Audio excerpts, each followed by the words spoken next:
Hi everyone. I want to talk for a little while about rums from India because we don't actually see very many of them, and those that we do see are so well known that they almost become cliches in their own right. That could be Amrut 2 Indies or the Old Port. It could be the Old Monk, which of course almost everybody knows about.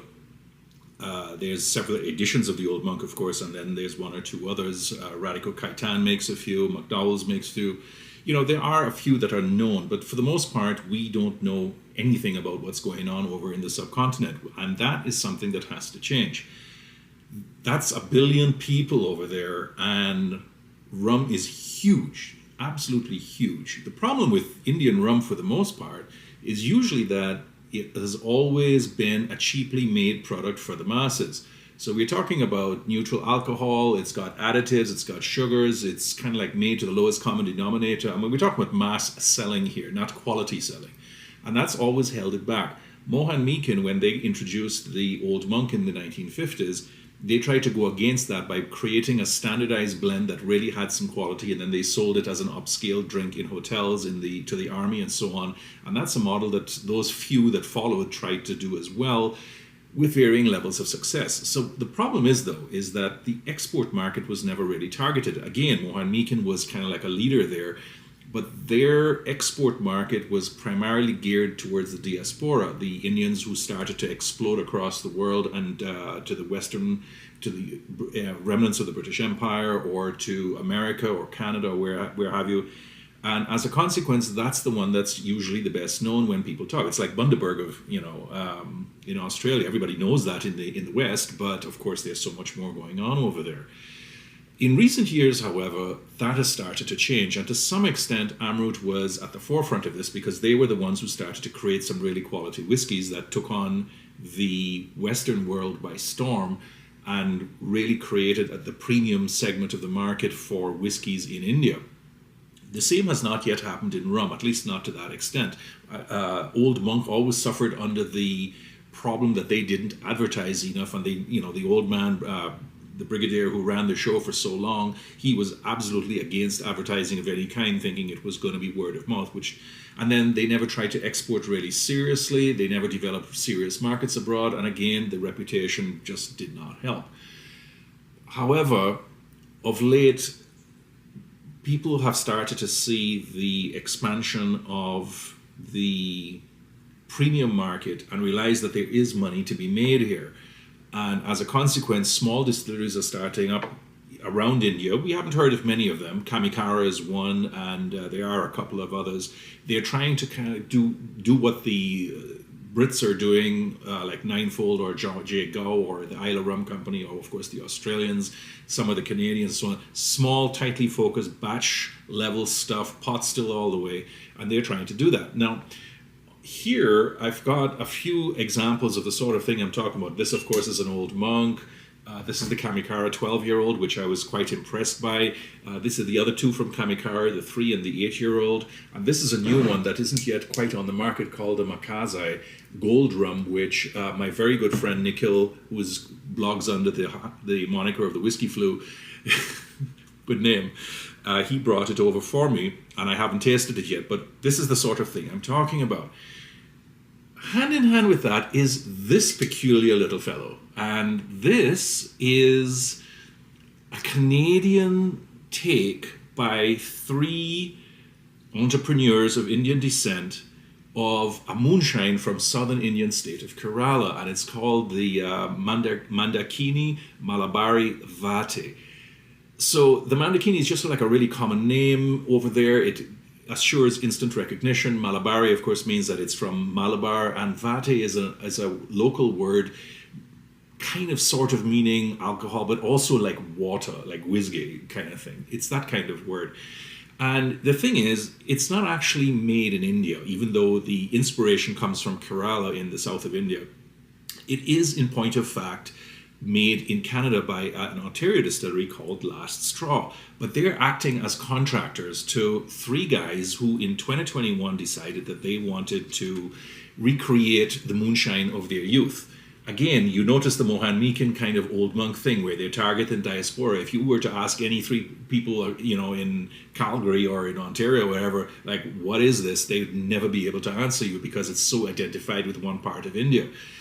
That said, they are targeting the diaspora. They have made this thing. It's made out of blackstrap molasses. It's run through a pot still after a 2-week fermentation period using wild yeast.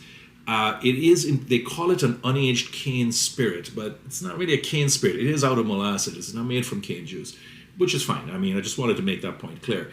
They have also, after I started asking a few questions about it, they have also added some neutral alcohol to the eventual distillate that comes off the still. And the reason they say they do that is, one, to ensure, to smoothen out bite, which I can sort of understand, although at 4 to 6% you're not going to get very much different from here. The other thing is that they want to assure that there's less batch variation by kind of keeping things fairly constant as much as they can. And the last thing is, by adding a little bit of neutral alcohol to the mix, they are keeping the price down. All right. Okay. Well, with the LCBO and the nonsense that they do in Ontario, I'm not quite sure that really works, but be that as it may, this thing has been a fast seller in Ontario. My understanding is, like, the first batch sold out like in lava time. No, just like a few days later, the first batch was gone. So they realized that they had a hit on their hands and decided to continue making it. And now they have a few others, are spiced, a bit more aged and that kind of thing. But this is the one I got to try. And I was really quite interested in it because initially, given that there were 5 languages on the label, which was Hindi, Punjabi, Tamil, Telugu, and Malayalam, I thought it actually was from India, but yeah, no, it really isn't. Let's just put that aside for the moment. It's unaged, it's got all this stuff that I'm telling you about. So at 4 to 6%, what's it like? Well,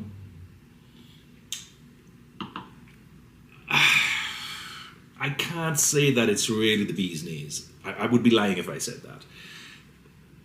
It's too much of a sweet candy kind of thing. It's got icing sugar, it's got peppermint, bananas, lime peel, cardamom. And that's just on the nose. And if you're looking for some sort of like feral Jamaican funk bomb, look elsewhere. This is not it. It's not going to get you there. And to some extent, the taste follows on that. It's got coconut shavings, it's got cotton candy, florals, a little bit of sweet, light fruit kind of thing, mint, a bit more cardamom. It's inoffensive. That's something I could easily say about a number of others, but that's what it is. It has a little bit of character in there. I think I scored it about 70 something points, 74, 75, something like that, which is very close to the average. It's not a bad thing. It's a good mixing rum for sure. Clearly, we don't know enough about it. There are not enough comparators around here for us to really check and see how good it is. I think it's not bad. The fact is that I do believe we are going to see a resurgence of Indian-made rums, whether they are made like Minas does in Western Canada. I mean, they had a long tradition of, they even bought a distillery and did their own stuff.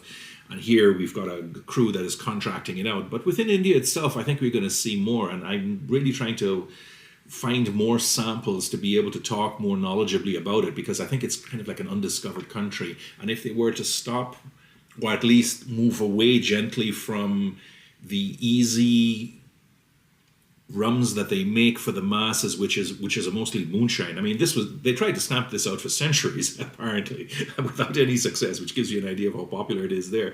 But there are many others there too. And this keeps people making mass-produced, easy-to-make, very large quantity rums, but they don't explore the premium market as well as they could. And to some extent, that's perception as well. Foreign brands sell better than local ones, even if the local ones are very good. I know all about that, right? So, all things considered, I'm not sure whether somebody who likes his whiskey or who likes his Jamaican or Guyanese rums would particularly care for this. But for anybody who wants to go off the reservation a bit and try something a little bit different, something that is made to standards that are somewhat at cross purposes with the ones that we've grown up with, this is a really intriguing rum, and I'd really recommend you give it a shot. I don't think it costs all that money, even in Ontario with its taxes and God knows what the fuck the LCBO does over there. But for the most part, I really have shared this out a bit, and I really want to recommend that you give it a try if you've got some spare coin.